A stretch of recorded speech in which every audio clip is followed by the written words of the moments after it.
Senator Kennedy. Thank you, Mr. Chairman, and thanks to all of our witnesses here today. Ms. Robinson, I want to follow up by trying to understand your answer to one of Senator Cruz's questions, and this is really a question, not a suggestion. Do I understand your position to be that there are two sexes, but there can be more than two genders? I wouldn't even say two, and we've got Dr. Lopez here as well, but there's also the definition of intersex. I think that often in these conversations we're conflating sex and gender, and I do want to affirm here that trans women are women. That is their gender. Okay, but I'm trying to understand. Do you make a distinction between sex and gender? Yes, sir. Okay, explain that. Do you think there are more than two sexes? I believe that there's a definition for intersex as well that I want to acknowledge. But sex is assigned at birth. I'm just trying to understand. I'm thoroughly confused. So you're born, I'm talking about biology, male, female, and what else? I believe that intersex is also acknowledged. But again, I'm not a doctor here. What I can and say what does intersex mean? Is that there's a difference between sex and gender. And I think in these conversations, we're conflating the two. Well, but I want to start with sex, okay? There's male, there's female. When a baby's born, before the baby has had time to even have a sense of self, there's male, female, and intersex. There's a third sex. I believe that is true, but I would defer to Dr. Lopez as I'm not a physician. Okay. And how many genders are there? I think the gender is expansive, and the definitions are always growing. Today I can tell you, I talk to young people that talk about non-binary as more than five. I think the gender is not a binary, is what I'm trying to say. But are there more than five genders? I'm just trying to understand. Are there more than five genders? Well, I think that there was a time where women wearing pants didn't feel like it was appropriate for their gender, and yet I'm wearing pants today. I think that there are ways that we express our gender that are expansive. Are there more than five? I wouldn't subject myself to naming how many genders there are, but what I can say is that gender is a reflection. Number? Excuse me? There's an infinite number of genders? I think depending on your culture, there are a lot of different genders that exist. And I can also say that it's a term that's evolving. If you look at young people today, they really don't lean into the binary of only woman and man.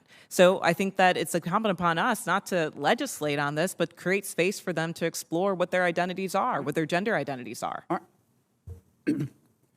Let's get back to athletics. I think I understand what you're saying. There are three sexes: male, female, and intersex.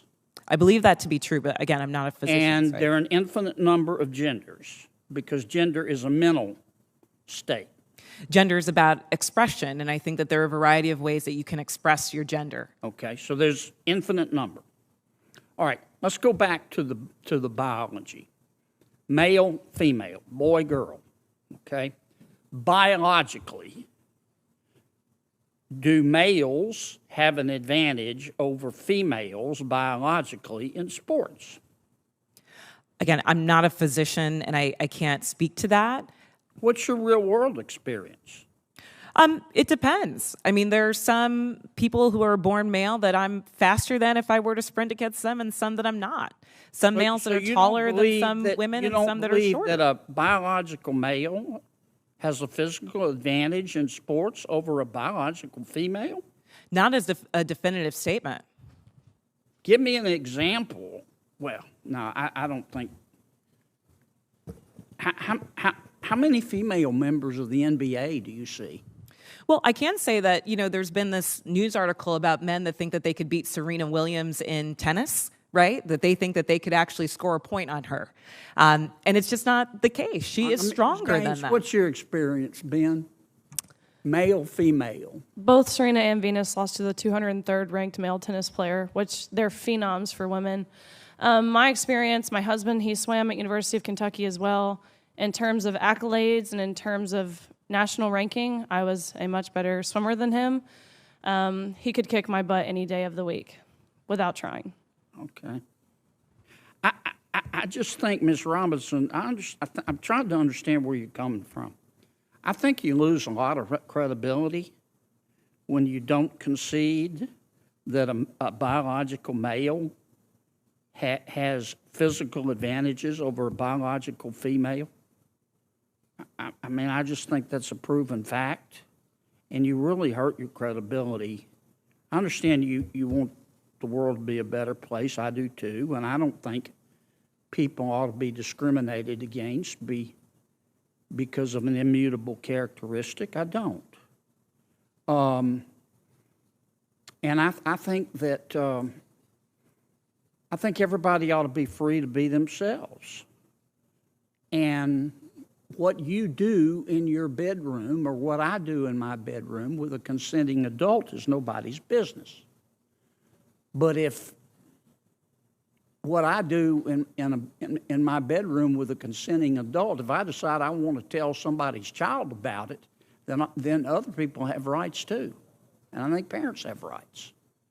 And I think biological females have rights to be able to compete fairly in sport, in sports. So I really think you hurt your credibility when you refuse to acknowledge that biological males have an advantage over biological females. It kind of makes me wonder about all your testimony.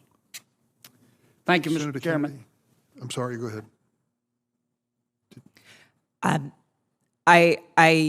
What I'm trying to say is that there is not a definitive advantage in all cases. Sir, I don't know if you believe that you could beat Serena Williams in tennis, but I probably think that that's not the case. There are not all cases where all men are physically superior to all women. And at the end of the day, in this conversation, we're not talking about that. We're talking about trans women who are, in fact, women, who deserve to play in a gender that matches their sports, who deserve all the benefits that Ms. Gaines is talking about. And as a cisgender black woman, I can say definitively that my womanhood is not threatened by a transgender person asserting hers as well. Senator Hirono. Thank you, Mr. Chairman. I thank all of the persons who are testifying today. For Ms. Robinson, do you know what